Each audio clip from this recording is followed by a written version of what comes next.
Guitar friends, welcome back to my channel. Today we're taking an in-depth look at my pedal board in 2026, how I use it in count 'em, two bands, and why it might have played its final gig.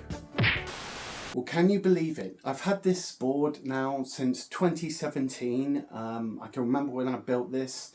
There's a video back on my channel if you want to go and watch that of how I built this and how it looked at the time. It was very different.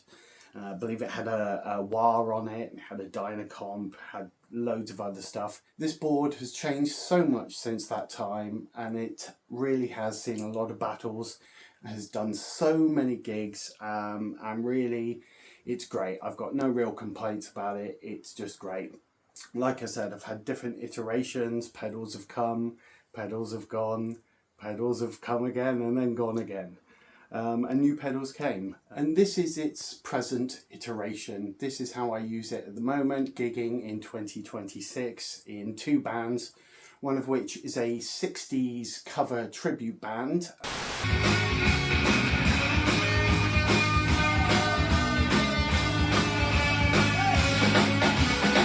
Prepare yourself, you know it's so much. And the other is a rock band playing 80s and 90s style music.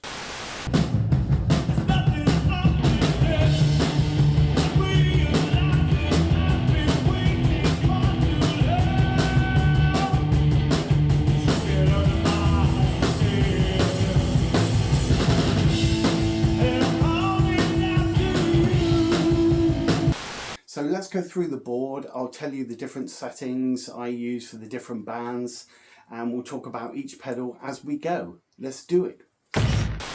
So let's talk about pedal choice and pedal order. First up on the board we have the Boss Chromatic Tuner, the TU3. Such a great pedal. The main reason I love it is because it's so stable and because it mutes the signal, and you can do that between songs. So you finish a song, boom, quick tune, on to the next song. And that's so great. I know other pedals do that, but it's just so stable. I did think about changing it at one point to the polytunes or whatever, but I've still not sold. So I'll keep this for another few years and see how we go. From the Chromatic Tuner we go into another Boss pedal, a newer one, the Boss Poly Shifter XS1. Now this is basically a Swiss Army knife pedal. It can do so many things. And because I'm a producer as well as a guitarist, I like pedals that can do multiple things. Yeah, so it's really great. I'll show you how I use it in a moment. From there we're going into the Wampler Ego Compressor. I love compressors. I had the Dynacomp before this one, and yeah, now I've had the Ego on my board for years. When I first got it I kind of used it like that, which I believe is the Corey Wong settings. Over the years I've turned the blend down and then turned the attack down, turned the treble up a bit, balance the volume, and I kind of use it around about there. Again, I'll show you how I use it with different pedals in a moment. From the Wampler Ego Compressor we're going into the MXR Phase 95, which notably is before any of my drive stages. Such a great little pedal. I've had it for years. I've thought about changing and going back to just a standard Phase 90 because I love those so much, but at the moment it's still on my board. I use it differently for different bands I'm in. I'll show you that in a bit, but at the moment it's on the 45 setting with the script. From here we go into my drive stages, and the first drive on the board is the Big Muff, the Triangle Big Muff. Lovely little fuzz, really gives me some of those 60s sounds I need in the band I'm in. From there we are then going into the Keeley D&MDrive, which is a dual overdrive pedal. It's kind of got a lighter side on the right here and a heavier side on the left, and you can blend them and change the order, which is really good. From there we're going into my next drive stage, which is the Nobles ODR1 X. As I mentioned, I love pedals that do multiple things. This one's got a bass cut, which is very handy when you're recording if you want to get a bit of that bottom end out of the signal, and also this gain boost. I don't use it a lot, but it's there if I need it. From the Nobles ODR1, we're going into the next drive stage, which is the full tone OCD version 1.7. I use this for my heavier drive sounds on songs that need a bit more of that classic grit. For instance, in the 60s band we do Born to Be Wild, and that's the drive I use in Born to Be Wild. Same as songs like The Kinks, You Really Got Me. I'm using that pedal. From here we are going into the boost. Now the boost is the last of the drive stages, and I use that to simply boost the signal for solos. I also use that in a different way. For my clean sound, basically what I do is put the Wampler Ego compressor on and I stack it with the booster preamp, and that is my clean sound. Love it. It just gives me a bit of grit and that bit of compression. So the last pedal on the board is the TC Electronic Flashback 2 with the complementary MXR tap tempo. This is a nice little delay unit. I've had it for some years now. As I said before, I'm a producer. I like pedals that do multiple things, so to have all these different delays on tap, it's really great. It's got a looper as well. I'm constantly flitting between tape and one of the tone prints, which has a slapback setting. It has another great feature, which if you press that, it goes into its feedback state, and you can manipulate that with the foot pedal, which is really great. The only downside is you can get caught in a trap of overusing it, which I have found. So I'm thinking about upgrading. We'll see. So that's the pedal choices and pedal order. Now let's go into some tones. All right. So today's amp is the 65 Deluxe Reverb with the standard Jensen speaker. And the mic we're using is the Sennheiser E906, and here are the settings.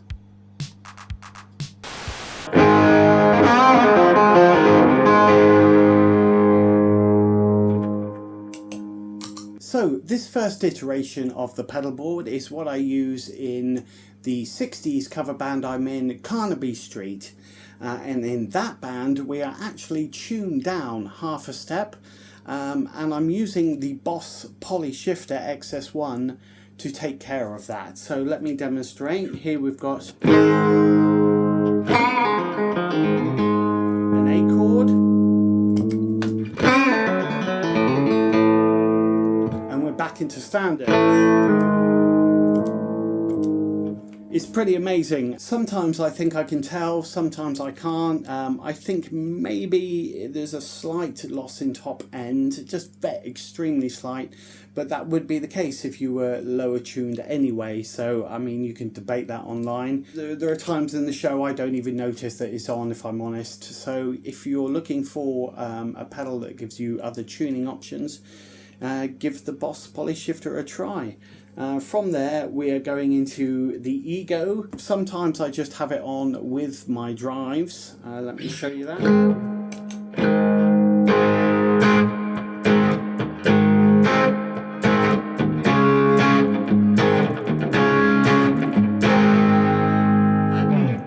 Without.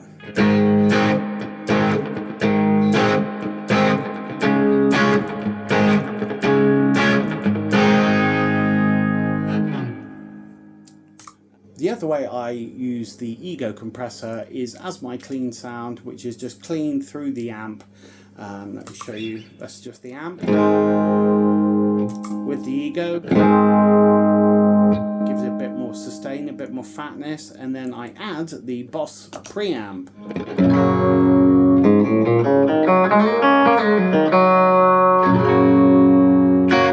And that is basically my clean sound. Okay, let's go through the drives really quickly. So as I mentioned, I have pretty much the Ego on all the time. The first drive after that is the Big Muff.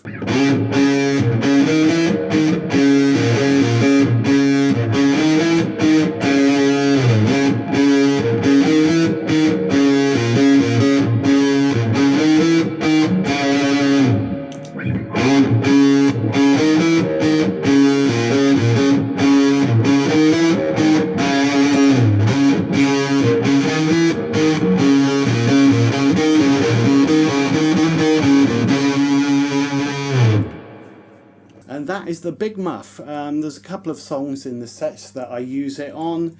The most famous one being...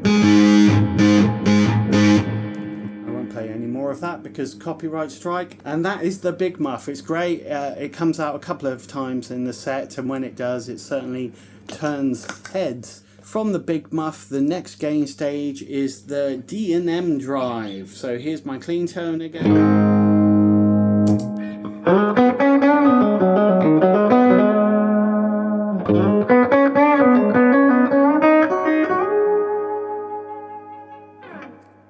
So I really like that side. I really like stacking these drives, and this is the main reason why the D&MDrive is before these two. These two are really my main drive sections, but I like adding the D&MDrive into these. Let me demonstrate that.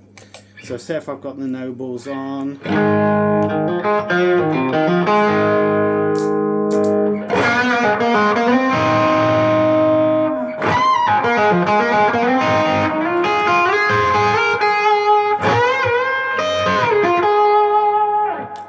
And I love that. I love that for solos. It's just, yeah, so great. And when you really want to go crazy, you can add Dan's side in.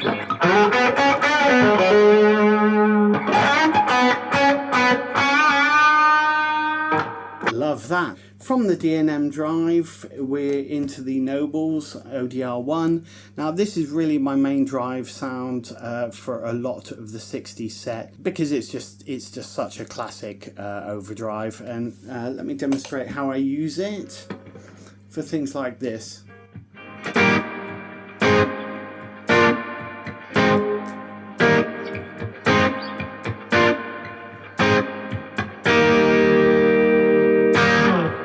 I'll just show you without the Ego.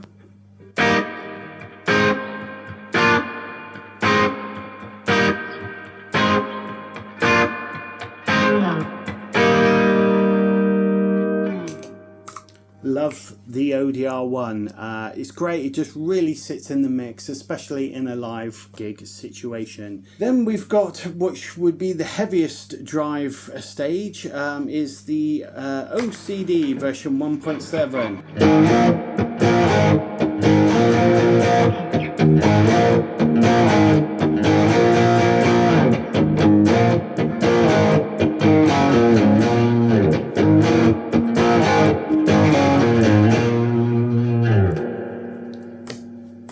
Classic. I use that for the heavier songs in the set.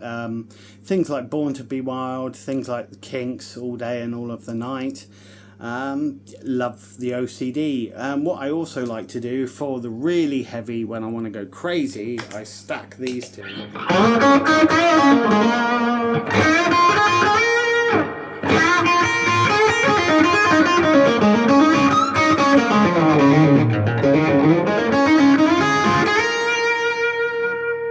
Crazy. And then the last drive section is obviously the booster preamp. So say if I'm on the Nobles and I'm going,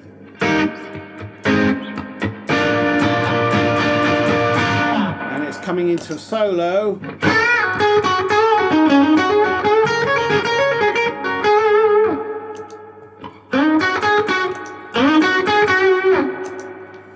so we haven't really talked about the Phase 95, such a great little phaser. Currently it's in the 45 setting with the script on, and it's about midway.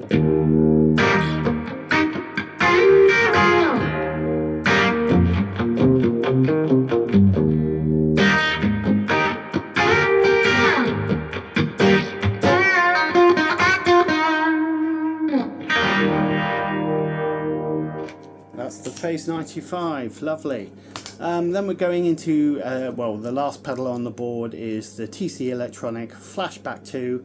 I mainly have it in the tape setting. I just love tape delays, and yes, this is a nice one.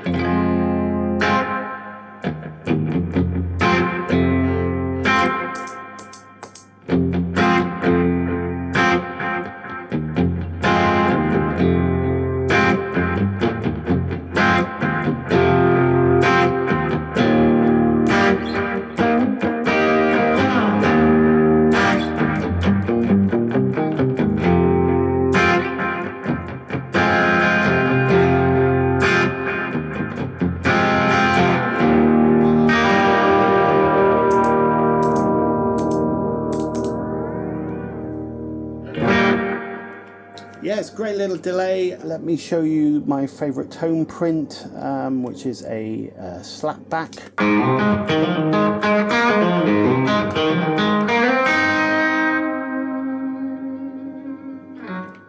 And that's the Flashback 2. Of course, one of the great little tricks this has is the mash setting. And I normally use this in transitions between songs. Say if you're finishing a song.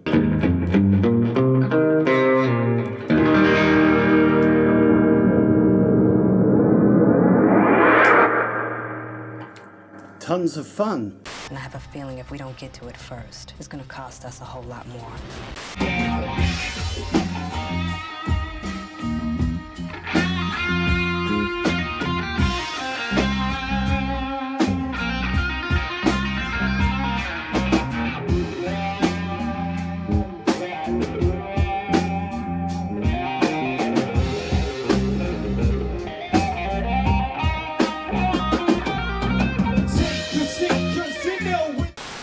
Okay, so this is the second iteration of the board and how I use it in the second band I'm in. You can probably see everything's pretty much the same apart from the addition of the wah. This is the CAE wah. It has a boost on the side and two different phasal settings. Basically what I do, because I like using my wah on my left foot, even though I'm right-handed. I don't know what that's about, very strange, but all I do is run a lead from the Boss TU3 under the pedal board into the wah, and then I plug into here. So it's pretty much a simple addition if I want it. And then because the band I'm in, Radio Sunset, it's a bit more rocky, a bit more driven tones, I basically turn up the drives on each of the pedals. Also, we are in standard tuning, so the Boss in this band turns into a chorus pedal.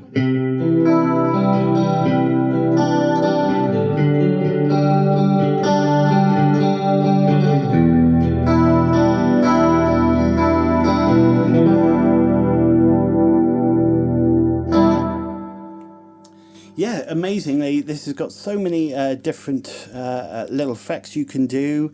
I love the octave down.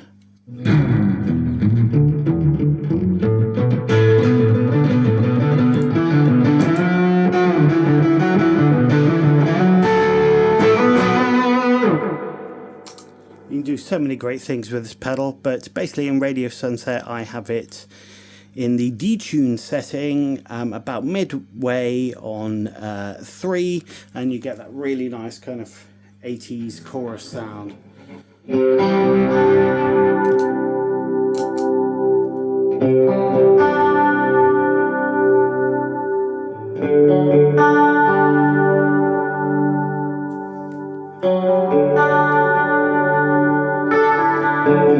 Also, another change in Radio Sunset, I just have the phase 90 setting. Let's listen to that.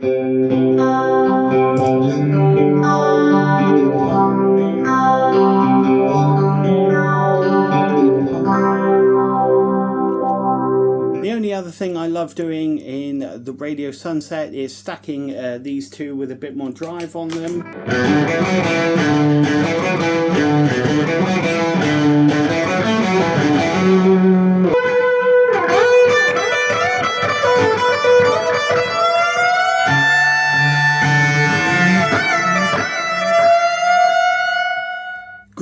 thank you for joining me on that pedal adventure, and stay tuned. So the only other thing we need to talk about is power. How is this pedal board powered? Well, at the moment it is powered by the Fender Engine Room Level 12. You can see this powers all the pedals, and I've got more than enough power. And I've got other power options if I want 12 volts or 18 volts. It's also got a USB-C and a DC 5 volt, which is really handy if you want to power your phone or power anything that has a USB power, like a laptop or something else. So yes, that's how it is all powered. So let's talk about why this pedal board might have played its final show. So as I said, I've had this since 2017 and it's been great. It's had so many changes over that time. I'm doing a lot more gigs than I was back then when I first made this pedal board. As I said, I'm out with 2 bands at the moment. I'm out every weekend, sometimes doing multiple shows per weekend. Next weekend I've got 3 gigs, 2 in one day, and then another one on the Sunday, an afternoon festival.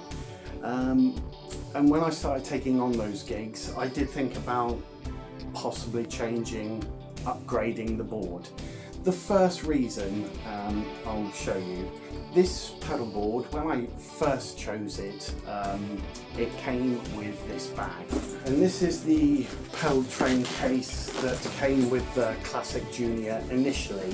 Firstly, after however many years of lugging around gigs, it has survived pretty well, if I'm honest with you.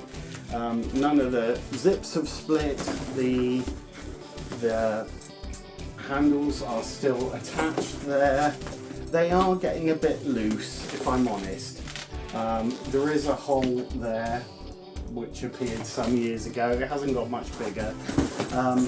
But that was my first reason for wanting to change pedal boards.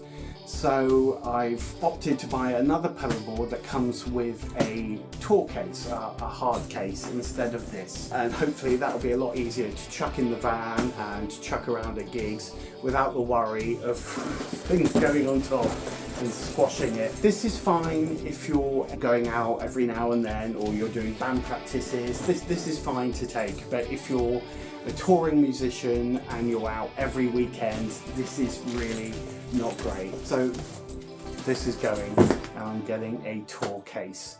So hopefully I'll be getting that new board soon, and I will be building a new board, and it will be having new pedals and the possibility of a switcher. Tune in next time, would you?